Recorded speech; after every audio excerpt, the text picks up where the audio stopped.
Continuamos con más de Noticias 360. Hoy tenemos en nuestro análisis internacional con el profesor que nos acompaña para hablar sobre la situación política de China y Taiwán con el profesor José Martínez Borras. Gracias por estar con nosotros. Continuamos aquí en Noticias 360 este nuevo año. Buenos días y feliz año a todos. Igualmente para usted. La situación entre China y Taiwán está bastante tensa y China no quiere que se independice formalmente Taiwán. ¿Cuál es el atractivo principal que tiene Taiwán que el presidente chino se ha tomado esto como que muy personal? Bien, realmente esto es un conflicto que lleva ya 70 años, entonces lo podemos remontar un poco al fin de la Segunda Guerra Mundial. En la medida en que termina la guerra civil en China, pues los comunistas ganan el poder en la China continental, ¿verdad? Entonces a la isla de Taiwán se muda el gobierno que pierde esa guerra civil, que es el gobierno de los nacionalistas. Básicamente, en la medida en que pasa el tiempo, ¿verdad? Estados Unidos luego tiene relaciones diplomáticas con la China continental y eso implicó entonces, digamos, dejar a Taiwán como una especie de, un poquito más al margen. Sin embargo, ¿verdad? Históricamente Estados Unidos ha tenido una relación muy cercana entonces al gobierno en la isla de Taiwán y ha mantenido una especie de status quo, que lo que significa es que apoyan a que no regrese a Taiwán oficialmente, pero sin embargo el discurso oficial de los Estados Unidos es que se apoya lo que se llama la política de la China única. Entonces, para restablecer relaciones diplomáticas con la República Popular China, cualquier país, no solo Estados Unidos, sino cualquier país tiene que aceptar entonces lo que esa política se llama la China única. Aceptar de que pues China no se puede dividir, no se puede romper como un Estado-nación. Y de ahí que comienza, ¿no?, este conflicto que ya tiene 70 años de duración. Ahora, ¿cuál es la situación actual? La situación actual tiene que ver mucho con la política norteamericana hacia la región, ¿verdad? Que es el principal aliado militar de Taiwán. Es el principal aliado militar de Taiwán. Por ejemplo, ¿no? Tienes en los pasados años la administración Trump, ¿verdad?, ha firmado una serie de leyes dirigidas a Taiwán y a la región en particular, que evidentemente, ¿verdad?, chocan un poco, digamos, con los intereses de China en la región. Por ejemplo, el año pasado la administración Trump firmó una ley que se llama la Ley de Viajes a Taiwán, que lo que enfatiza es promover más contactos oficiales entre el gobierno taiwanés y entonces oficiales del gobierno estadounidense, ¿verdad? Y eso puede traer un problema porque es como si indirectamente Estados Unidos está reconociendo a Taiwán como un estado soberano, ¿verdad? No de facto ni de jure, pero está en ese proceso, ¿verdad? Exacto. Entonces, si miramos un poco también lo que ha sido la política exterior de Trump, como por ejemplo cuando mudó la embajada estadounidense a Jerusalén, pues no sabemos, ¿verdad?, cuál sería, es un poco impredecible en ese sentido.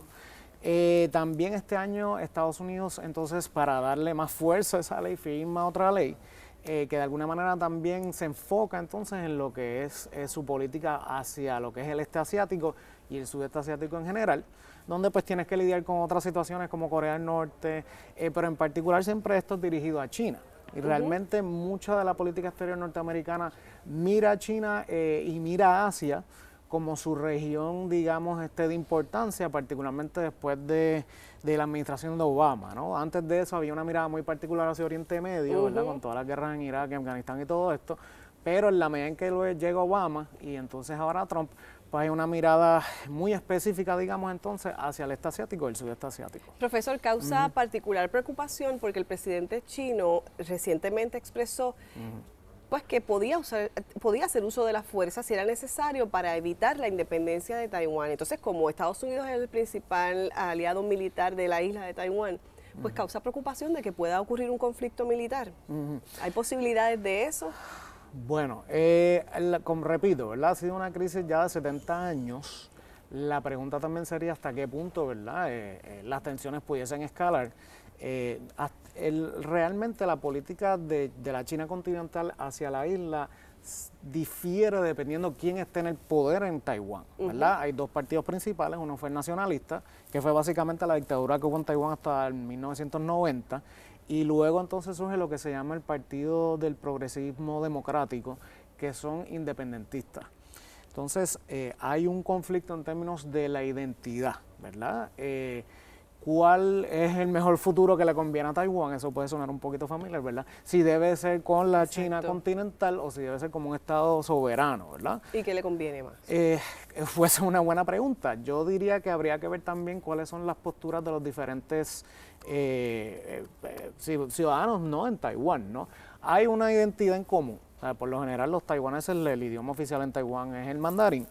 Y eso fue así porque lo promovió el gobierno nacionalista. Recuérdate que el nombre oficial de Taiwán es la República de China, mientras que el nombre oficial de China es la República Popular China. Entonces, esto se convierte en un problema también diplomático a nivel internacional porque para tú tener relaciones con la República Popular China tienes que de alguna manera romper las relaciones con Taiwán.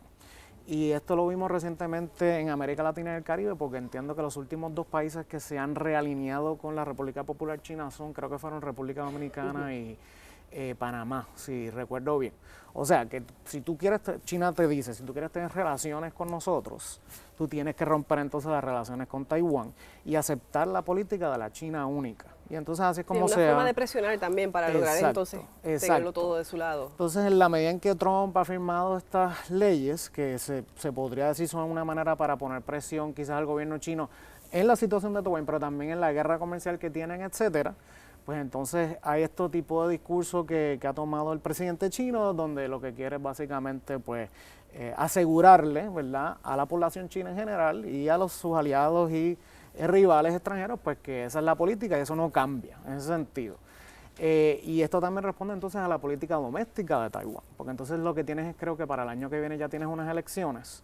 La actual presidenta de Taiwán entonces está buscando la reelección y ella es del partido independentista, pero su discurso pues toma un punto medio, digamos, ¿verdad? Que de alguna manera idealmente quisiera tener un Estado soberano, pero por otro lado entonces también tiene que manejar su discurso, ¿verdad?, para que no llegue entonces a escalar las tensiones a ese nivel, porque el estrecho de Taiwán es una de las áreas más militarizadas. Pensamos mucho en Corea, ¿no?, la división de Corea, pero ahí se mantiene también un área sumamente militarizada. Sin duda alguna, el 2019 continuaremos hablando de este tema porque el discurso tanto del presidente chino como pues tenemos un presidente en Estados Unidos bastante impulsivo, pues nos genera preocupación, sí, la tensión y la relación. Claro, las relaciones China-Estados Unidos van a ser importantes en el 2019. Exactamente. Gracias, profesor, por estar con nosotros. Gracias. Continuamos con más de Noticias 360 luego de la pausa. Y también nos va a visitar desde la Fundación Un Rayito de Sol en tu habitación, así que más adelante les tenemos esa información.